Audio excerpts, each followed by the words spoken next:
Hey guys, this is P Tiger and welcome back to know your universe. और आज हम know your universe की video के अंदर बात करने वाले हैं अपने वैनम के ऊपर। तो जैसा कि आप सब जानते हैं कि हमने लास्ट वीडियो के अंदर सिम्बियोट्स के ऊपर बात करी थी कि वो सारी की सारी सिम्बियोट्स कहाँ से आई हैं, उनको नल ने किस तरीके से बनाया था और उनका क्या बिहेवियर है, उनकी क्या पावर, क्या एबिलिटीज हैं, इस सब के ऊपर हम काफी अच्छे से डिस्कस कर चुके हैं। तो अब जैसा कि वैनम मूवी कुछ दिन में आने ही वाली है और काफी जगह तो रिलीज हो भी चुकी है, तो मैंने कहा कि ये सही वक्त है कि हम वैनम के ऊपर एक नो योर यूनिवर्स की वीडियो बना के उसके बारे में और खासकर उसके होस्ट के बारे में जाने, क्योंकि वैनम सिम्बियोट के कॉमिक्स में काफी ज्यादा होस्ट रह चुके हैं और बहुत ज्यादा अलग अलग लोगों ने वैनम सिम्बियोट को पहना भी है। सो गाइस, इस वीडियो को स्टार्ट करने से पहले मैं आपको बताना चाहता हूं कि हम लोग अपनी नो योर यूनिवर्स की सीरीज के अंदर इसी तरह मार्वल कॉमिक्स की अलग अलग मिस्ट्रीज, बीइंग्स और पावरफुल चीजों के ऊपर बात करते हैं। तो अगर आप इस तरह का ऑसम कंटेंट चैनल पे एंजॉय करना चाहते हैं तो चैनल को फौरन से सब्सक्राइब कर लीजिएगा। तो चलिए बिना किसी और बात के हम अपनी आज की इस वीडियो को स्टार्ट करते हैं।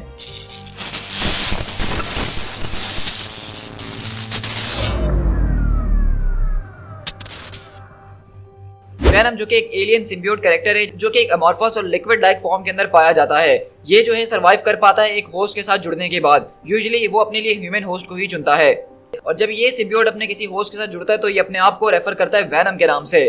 वैनम ओरिजिनली कोई कैरेक्टर या कोई एलियन नहीं था जिसको कॉमिक्स में इंट्रोड्यूस करवाया गया था, बल्कि सिम्बियोट को ओरिजिनली कॉमिक्स में इंट्रोड्यूस करवाया गया था as a living alien costume, जिसका फर्स्ट अपीयरेंस हुआ था अमेजिंग स्पाइडरमैन नंबर 52 के अंदर 1948 के अंदर। और वैनम का जो फर्स्ट अपीयरेंस हुआ था जब हमें पता चला था कि ये कॉस्ट्यूम से बढ़ के कुछ और चीज है, यानी कि वैनम जब अपनी फॉर्म के अंदर आया था तो अमेजिंग स्पाइडरमैन नंबर 300 के अंदर, यानी कि 1988 के अंदर। तो आप देख सकते हैं कि हम वैनम को 4 साल तक देख रहे थे कॉमिक्स में सिर्फ एक कॉस्ट्यूम की तरह, और 4 साल के बाद वैनम जो है अपनी असली फॉर्म में आया और उसके बाद से हिस्ट्री वो बदल के रह गई है। तो इसी के बाद हम जो है वैनम की कुछ बैक स्टोरी डिस्कस करते हैं यहाँ पे कि वैनम के कैरेक्टर को कॉमिक्स में किसने बनाया, किस वजह से बनाया और उसके पीछे क्या हिस्ट्री मौजूद थी। ओरिजिनली सिम्बियोट का जो आइडिया इंट्रोड्यूस करवाया गया था मार्वल कॉमिक्स में वो स्पाइडरमैन के कॉस्ट्यूम के लिए करवाया गया था। और अगर वैनम की बात की जाए तो ये काफी इंटरेस्टिंग स्टोरी है, क्योंकि ये दरअसल मार्वल की अपनी क्रिएशन नहीं है, बल्कि मार्वल कॉमिक्स के रीडर थे जिन्होंने एक आर्ट कंपटीशन के अंदर इसको डिजाइन किया था और मार्वल के लिए वो उसको बेचना चाहते थे, जिनका नाम रैंडी शिकलर था। और 1982 के अंदर उन्होंने जो है अपनी आर्ट को प्रेजेंट करा था और मार्वल को इनका आइडिया और इनकी आर्ट काफी ज्यादा पसंद आई थी और उन्होंने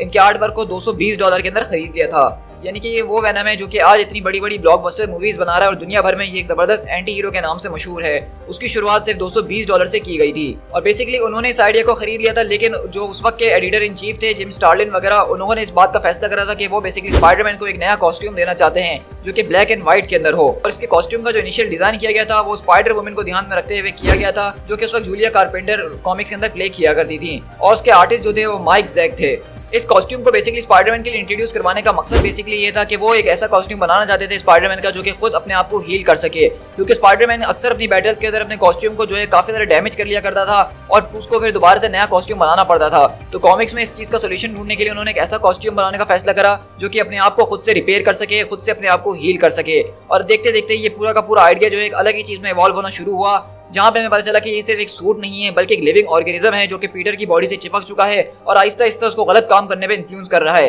अक्सर जब पीटर रात में सोया करता था अपने इस कॉस्ट्यूम के साथ जो कि इसी की बॉडी के अंदर वापसी गायब हो जाता था, तो वो रात में वैनम अपने होश में आता था और स्पाइडरमैन की बॉडी को इस्तेमाल करके अपने अलग ही काम किया करता था और पीटर को इस बारे में कोई खबर नहीं रहती थी। लेकिन जब ये सारी की सारी चीजें काफी ज्यादा बढ़ने लगी तो स्पाइडरमैन ने मिस्टर फैंटास्टिक की मदद से इस बात को पता लगाया ये दरअसल एक पूरा का पूरा लिविंग एलियन है जो कि उसकी बॉडी से चिपका हुआ है। इसी के बाद हम चलते हैं अपने ओरिजिन की तरफ कि वैनम के सिम्बियोट का ओरिजिन आखिरकार क्या है। तो जैसा कि मैं सिम्बियोट वाली वीडियो में काफी डिटेल में आपको बता चुका हूँ कि सारे के सारे सिम्बियोट्स को जो है एक डार्क और एल्डर गॉड ने क्रिएट किया है जिसका नाम नल द गॉड ऑफ सिम्बियोट है। ये वो गॉड है जो कि दरअसल उस टाइम से मौजूद है जब इस यूनिवर्स के अंदर कोई बीइंग मौजूद नहीं था। ये वो शख्स है जो कि इतना ज्यादा पावरफुल था कि इसने सेलेस्टियल से मुकाबला करके उनका सर धड़ से अलग कर दिया था और उसी गॉड ने बेसिकली अपने अलग अलग क्रिएशन में से क्रिएशन सिम्बियोट की बनाई थी। अब इसकी काफी ज्यादा लंबी चौड़ी स्टोरी जिसके अंदर मैं यहाँ पे नहीं जाने वाला हूँ, क्योंकि अगर आप चाहते हैं तो पिछली वीडियो देख सकते हैं। लेकिन होता ये है कि वो सिम्बियोट बनाता है तो कुछ ऐसे इवेंट्स होते हैं जिसके बाद ये सिम्बियोट जो है अपने हाइव माइंड से अलग हो जाती हैं और अपने ऊपर ही खुद से सोचने लग जाते हैं और वो नल के ही खिलाफ हो जाती हैं। और माना जाता है कि वैनम सिम्बियोट जो है वो अपनी पूरी की पूरी स्पीशीज की जनरेशन में 998 पे आता है, यानी कि ये ओरिजिनल सिम्बियोट जो सबसे पहला सिम्बियोट था उसकी 998 जनरेशन में से पाया जाता है। और वैनम सिम्बियोट भी जो वो अपने प्लेनेट क्लिंटार के ऊपर ही पैदा हुआ था, लेकिन इसका बिहेवियर जो था बाकी सिम्बियोट से काफी ज्यादा अलग था। ये अपने होस्ट को मारना नहीं चाहता था बल्कि उसके साथ बॉन्ड बनाना चाहता था और ये देखते हुए उसको उसके प्लेनेट क्लिंटार से जो है निकाल के एक्साइल कर दिया गया था। और इस तरह वैनम सिम्बियोट स्पेस के अंदर जाके भटक रहा था जब उसको क्री के एक्सप्लोरर्स ने ढूंढ लिया और अपने एक सोल्जर के साथ जोड़ गया जिसका नाम टेलकार था। टेलकार के साथ काफी ज्यादा उसने मिशंस करे, काफी ज्यादा जुड़ के रहा, लेकिन उसके बाद जब उसको टेलकार से अलग कर दिया गया तो उसको एक जार के अंदर कैद करके रख दिया गया था। और ये वही जार होता है बेसिकली जब बियॉन्डर ने बैटल वर्ल्ड बनाया था तो वो उसी बैटल वर्ल्ड के ऊपर आ गया था। और इसी तरह वो जाके स्पाइडरमैन को मिलता है फर्स्ट टाइम जब वो अपने उस सूट को सही करने के लिए उस लैब के अंदर जाता है। अब चलिए, जैसा कि हमने इसके ओरिजिन और हिस्ट्री के बारे में जान ही लिया है, तो अब बात करते हैं इसके होस्ट के बारे में। तो सबसे पहला होस्ट जो वेनम सिम्बियोट का था वो पीटर पार्कर यानी कि स्पाइडरमैन था। अब इसके ऊपर तो मुझे ज्यादा बात करने की जरूरत नहीं है, ऑलरेडी आप में से काफी ज्यादा लोग जानते ही हैं कि सबकी शुरुआत जो है बेसिकली सीक्रेट वॉर्स नंबर 8 के अंदर हुई थी, जब स्पाइडरमैन का कॉस्ट्यूम पूरी तरीके से फट चुका था और थॉर और हल्क ने उसको बताया था कि उस लैब के अंदर जाके तुम कुछ तलाश कर लो अपने सूट को रिपेयर करने के लिए। और वहां पे बेसिकली उसको एक जार के अंदर एक ब्लैक कलर की चीज नजर आती है जिसको वो छूते ही उसके वो पूरे के पूरे कॉस्ट्यूम के ऊपर कवर अप कर रहती है। और उस वक्त स्पाइडरमैन को लग रहा था कि उसको एक नया कॉस्ट्यूम मिल गया जिसके जरिए वो पहले से थोड़ा स्ट्रॉन्गर महसूस कर रहा है। तो उसी तरह स्पाइडरमैन उस सिम्बियोट को अपने साथ अर्थ के ऊपर ले आता है और अपने मिशन उसी के ऊपर कर रहा होता है। लेकिन स्पाइडरमैन को ये बाद में जाके पता चलता है रीड रिचर्ड के मुताबिक कि वो दरअसल एक लिविंग ऑर्गेनिज्म है जो कि उसके साथ चिपका हुआ है। और सबसे पीछा छुड़वाने के लिए पीटर इस बात का फैसला करता है कि वो किसी एलियन को अपने पर हावी नहीं होने देगा और तब जाके वो चर्च में उस बैल के नीचे अपने सिम्बियोट से जान छुड़वाता है जो कि उसकी एक सबसे बड़ी वीकनेस है आवाज की। इसी के बाद हमारा दूसरा होस्ट आता है जो कि एडी ब्रॉक। तो एडी ब्रॉक का जो कैरेक्टर है काफी ज्यादा इंटरेस्टिंग है, जिसको सबसे पहली बार इंट्रोड्यूस किया था 1985 के अंदर और वो स्पाइडरमैन का ही एक आर्च नेमेसिस के तौर पे में दिखाया गया था। मोर ओवर स्पाइडरमैन से ज्यादा पीटर पार्कर का, क्योंकि बेसिकली पीटर पार्कर ने उसकी एक फेक स्टोरी को जो एक्सपोज कर दिया था जिसकी वजह से वो दुनिया भर में काफी ज्यादा बदनाम हो गया था और तभी वो स्पाइडरमैन का दुश्मन बन चुका था और इस बात का फैसला कर लिया था कि वो अपनी जिंदगी बर्बाद करने के लिए पीटर पार्कर को नहीं छोड़ने वाला है। और जब एक रात वो जो है चर्च के अंदर बैठ के गॉड से ये दुआ कर रहा होता है कि कोई मदद कर दिया उसकी कोई सुन ले, तो उसी चर्च के अंदर स्पाइडरमैन अपने सिम्बियोट को अपने आप से अलग कर रहा होता है और तभी वो सिम्बियोट जो है एडी ब्रॉक को चूज करता है अपने नए होस्ट के तौर पे। अब एडी ब्रॉक से जुड़ने के बाद ही सबसे पहली बार हमारे सामने वैनम का रूप आता है। इससे पहले हमने वैनम को कॉमिक्स में कभी नहीं देखा था और वैनम का जो सबसे जबरदस्त और कॉम्पेटेबल होस्ट है वो दरअसल एडी ब्रॉक ही है। उसकी वजह ये है कि क्योंकि स्पाइडरमैन ने उसको अपने आप से अलग करा था सिम्बियोट को, तो उसके दिल में पीटर पार्कर के लिए नफरत वैसे ही पैदा हो चुकी थी और जब वो एडी के साथ बॉन्ड हुआ तो उसको पता चला कि ये शख्स भी पीटर से वैसे ही ज्यादा गुस्सा है और उसको मारना चाहता है। तो इसलिए ये एक तरह का परफेक्ट कॉम्बो बना था और इसलिए स्पाइडरमैन का जो आर्च नेमेसिस माना जाता है वो वैनम माना जाता है डॉक्टर ऑक्टोपस और गॉब्लिन के साथ साथ। अगर हम अपने एडी ब्रॉक के ऊपर बात करें तो एडी ब्रॉक ने सबसे ज्यादा टाइम जो है सिम्बियोट के साथ गुजारा है। उसने अलग अलग अपने जबरदस्त एडवेंचर्स करे हैं, लेकिन कुछ टाइम के लिए वो जो है अपने सिम्बियोट से अलग हो चुका था जब मिलिट्री के लोगों ने सिम्बियोट को कैद कर लिया था और वो एक जेल के अंदर मौजूद था। लेकिन वहीं पे हम देखते हैं कि वो सिम्बियोट जो है एडी ब्रॉक को आजाद करवाने के लिए आता ही है और वो जब उसको जेल से उसको छुड़वाता है तो बेसिकली तभी जो है वहां पे उसके बराबर वाले सेल में क्लेटस कैसिडी मौजूद होता है और वो सिम्बियोट का कुछ हिस्सा उसके साथ जुड़ जाता है जिसकी वजह से कार्नेज सिम्बियोट पैदा होता है। इसी के बाद एडी ब्रॉक के साथ जब वैनम मौजूद था तो उसको लाइफ फाउंडेशन से भी सामना करना पड़ा था, जहां पे उसको कैद करके उन लोगों ने उसके अलग अलग क्लोन्स को डेवलप करा था जिसमें राइट, फेस, लैशर, स्क्रीम और इस तरह के दूसरे सिम्बियोट्स मौजूद थे। इसके बाद वैनम सिम्बियोट का जो अगला होस्ट आता है वो है स्कॉर्पियन यानी कि मैक गार्गन। तो जब उस स्कॉर्पियन के साथ जुड़ा था उसकी फॉर्म काफी ज्यादा चेंज हो चुकी थी, वो पहले से बहुत ही ज्यादा खूंखार नजर आ रहा था और अब वो लोगों को खाने में बहुत ज्यादा बिलीव रखता था। जिस तरह वो एडी के साथ था वो कंट्रोल में रहता था, तो इस वक्त ऐसा लग रहा था कि जब वो गार्गन के ऊपर मौजूद था तो यहाँ पे वैनम का कंट्रोल ज्यादा था और स्कॉर्पियन का कम था। इसके अलावा उसके पास वो सारी की सारी पावर्स मौजूद थी पहले से जो कि उसके पास एडी ब्रॉक के साथ थी, बस इसका साइज काफी ज्यादा बड़ा और ये काफी ज्यादा ब्रूटल हो चुका था। मैक गार्गन वाला जो स्कॉर्पियन था उसका सबसे बड़ा इंपॉर्टेंट रोल तब आता है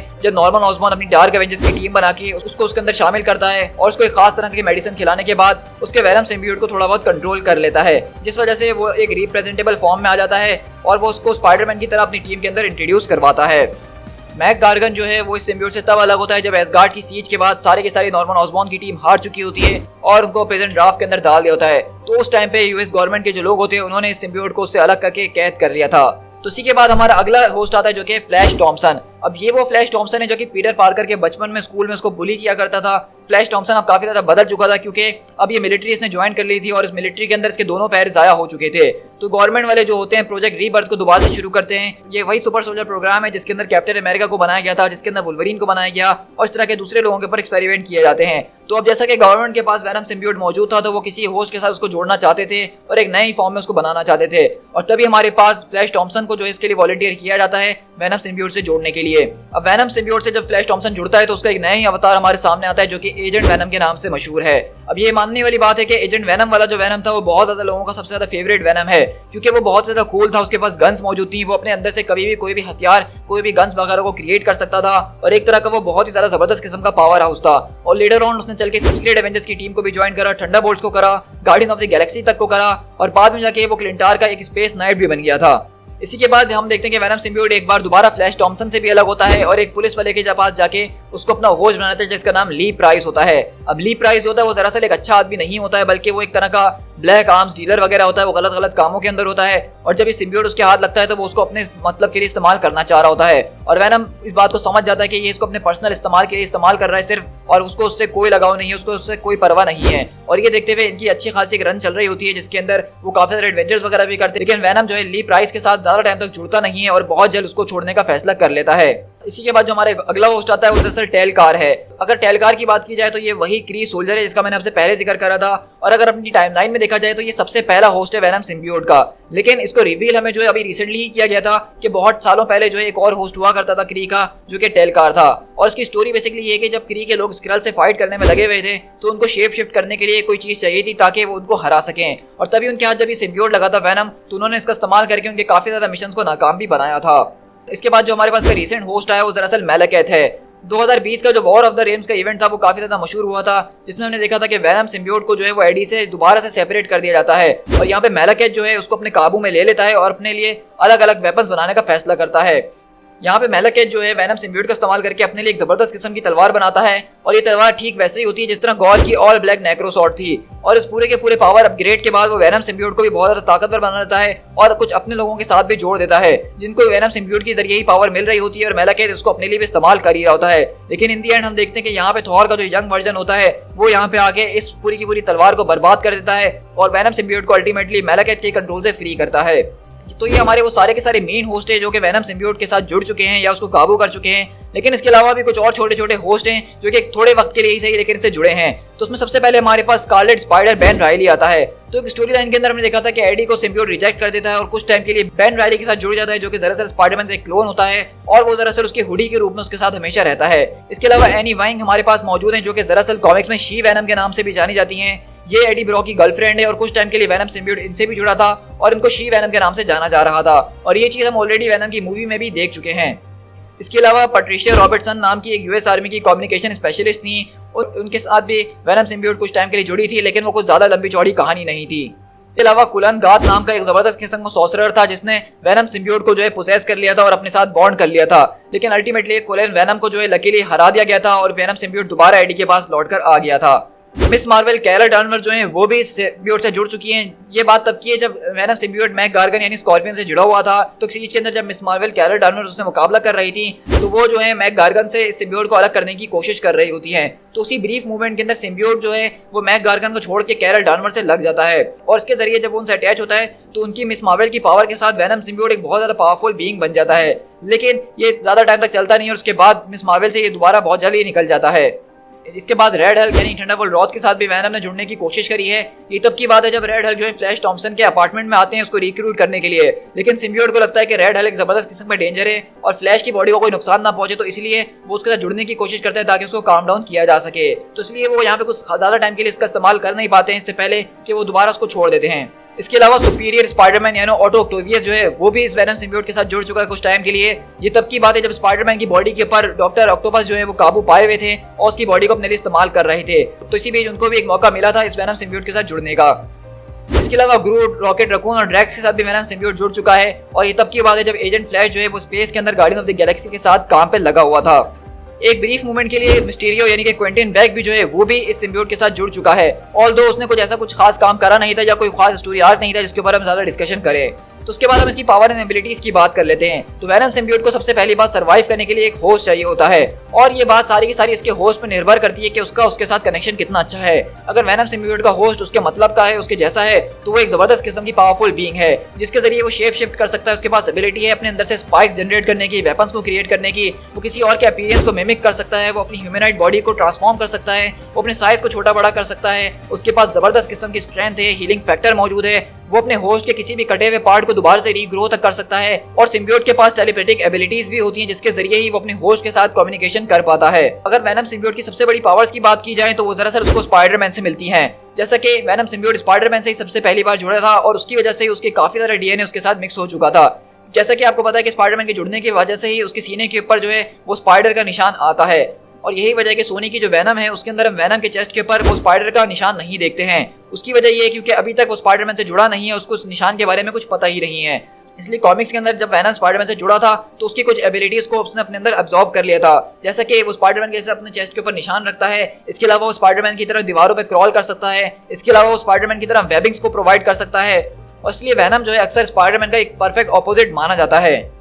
इसके अलावा वैनम सिम्बियोट जो है वो स्पाइडरमैन के स्पाइडी सेंस से भी इम्यून है, क्योंकि वो स्पाइडरमैन के साथ जुड़ा हुआ था। तो स्पाइडरमैन का जो स्पाइडी सेंस है वो वैनम के ऊपर काम नहीं करता है। अगर वैनम उसके ऊपर छुप के अटैक करेगा तो स्पाइडरमैन उसको सेंस नहीं कर सकता है। हमने वैनम के पास देखा है कि उसके पास एक जबरदस्त किस्म के नॉन ह्यूमन टीथ मौजूद हैं, काफी ज्यादा शार्प हैं और उसके पास एक लंबी सी जबान है। और वैनम के मुंह से आपने अक्सर नोट किया गया होगा कि एक ग्रीन कलर की जो है लिक्विड बह रहा होता है। तो ये बताया जाता है कॉमिक्स में ये दरअसल लिक्विड जो है वो दरअसल उसके वेस्ट मटेरियल को उसके बॉडी से निकालने का तरीका है। जिस तरह ह्यूमन अपने स्वेट और दूसरी तरीके से जो है वेस्ट को बाहर निकालते हैं बॉडी से, इसी तरह वैनम सिम्बियोट जो है वो अपने मुंह के जरिए इस सारे के सारे वेस्ट को बाहर निकालता है। इसके अलावा वैनम सिम्बियोट जब नल द गॉड ऑफ सिम्बियोट के साथ कनेक्शन के अंदर आया था तो हमने देखा था कि वैनम सिम्बियोट के पास ड्रैगन लाइक विंग्स भी उगाए थे, जिसके जरिए उसके पास उड़ने की एबिलिटी भी आ गई थी। अगर हम इसकी वीकनेसेस की बात करें तो वैनम की जो सबसे बड़ी वीकनेस है वो दरअसल साउंड एंड फायर है। और ये सिर्फ वैनम की नहीं बल्कि जितनी भी सिम्बियोट है उन सबकी यही वीकनेस है। और उसकी वजह ये कि बेसिकली नल ने इनको जिस तरीके से बनाया था उस फॉर्ज के अंदर, तो उसने बार बार उनको आग में जला के और हैमर से पीट पीट के एक शेप दिया था।